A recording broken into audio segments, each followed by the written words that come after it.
एक बार भगवान बुद्ध अपने अनुयायियों के साथ किसी गांव में उपदेश देने जा रहे थे।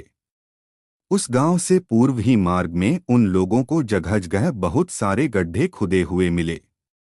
बुद्ध के एक शिष्य ने उन गड्ढों को देखकर जिज्ञासा प्रकट की, आखिर इस तरह गड्ढे का खुदे होने का तात्पर्य क्या है। बुद्ध बोले, पानी की तलाश में किसी व्यक्ति ने इतने गड्ढे खोदे हैं।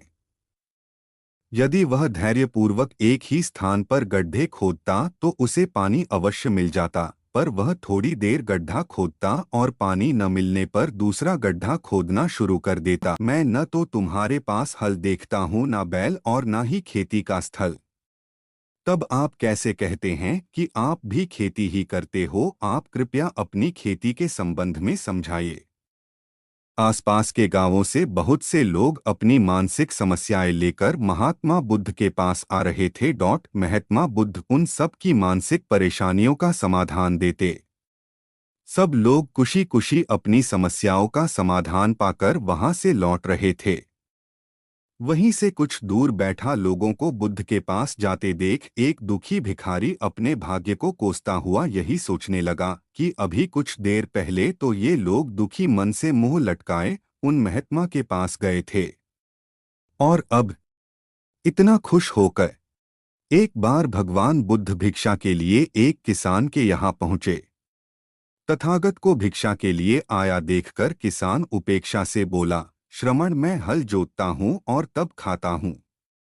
तुम्हें भी हल जोतना और बीज बोना चाहिए और तब खाना खाना चाहिए। भगवान बुद्ध ने चक्षुपाल के बारे में कहा कि वे पूर्व जन्म में एक चिकित्सक थे। एक अंधी स्त्री ने उनसे वादा किया था कि यदि वे उसकी आंखें ठीक कर देंगे तो वह और उसका परिवार उनके दास बन जाएंगे। स्त्री की आंखें ठीक हो गईं, पर उसने दासी बनने के भय से यह मानने से इनकार कर दिया। तब आप कैसे कहते हैं कि आप भी खेती ही करते हो? आप कृपया अपनी खेती के संबंध में समझाइए।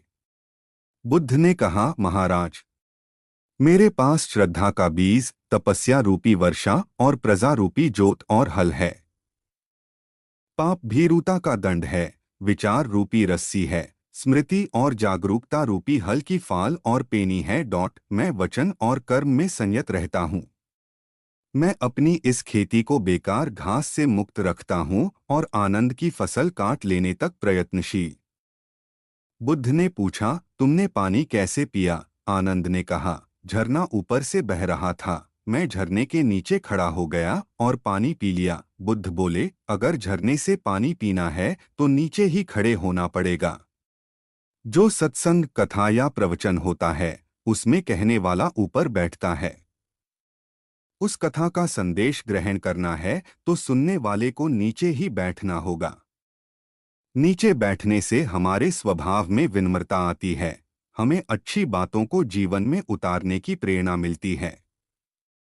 ऐसा करने से हमारा घमंड दूर होता है। बुद्ध की सीख, अगर कोई अच्छी बात सी। भगवान बुद्ध ने चक्षुपाल के बारे में कहा कि वे पूर्व जन्म में एक चिकित्सक थे।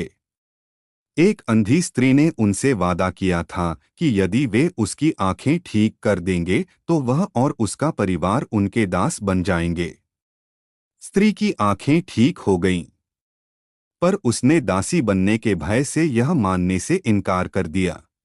भगवान बुद्ध ने चक्षुपाल के बारे में कहा कि वे पूर्व जन्म में एक चिकित्सक थे। एक अंधी स्त्री ने उनसे वादा किया था कि यदि वे उसकी आंखें ठीक कर देंगे तो वह और उसका परिवार उनके दास बन जाएंगे। स्त्री की आंखें ठीक हो गईं, पर उसने दासी बनने के भय से यह मानने से इनकार कर दिया। बुद्ध ने पूछा, तुमने पानी कैसे पिया? आनंद ने कहा, झरना ऊपर से बह रहा था, मैं झरने के नीचे खड़ा हो गया और पानी पी लिया। बुद्ध बोले, अगर झरने से पानी पीना है तो नीचे ही खड़े होना पड़ेगा।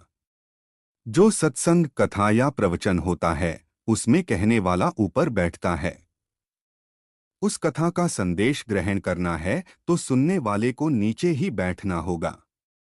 नीचे बैठने से हमारे स्वभाव में विनम्रता आती है, हमें अच्छी बातों को जीवन में उतारने की प्रेरणा मिलती है। ऐसा करने से हमारा घमंड दूर होता है। बुद्ध की सीख, अगर कोई अच्छी बात सी। एक बार भगवान बुद्ध भिक्षा के लिए एक किसान के यहाँ पहुँचे। तथागत को भिक्षा के लिए आया देखकर किसान उपेक्षा से बोला, श्रमण, मैं हल जोतता हूँ और तब खाता हूँ। तुम्हें भी हल जोतना और बीज बोना चाहिए और तब खाना खाना चाहिए।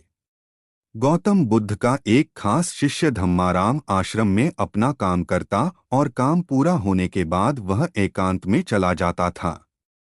वह किसी से ज्यादा बातचीत भी नहीं करता था। जब धम्माराम एकांत में ज्यादा रहने लगा तो अन्य शिष्यों को लगा कि इसे घमंड हो गया है।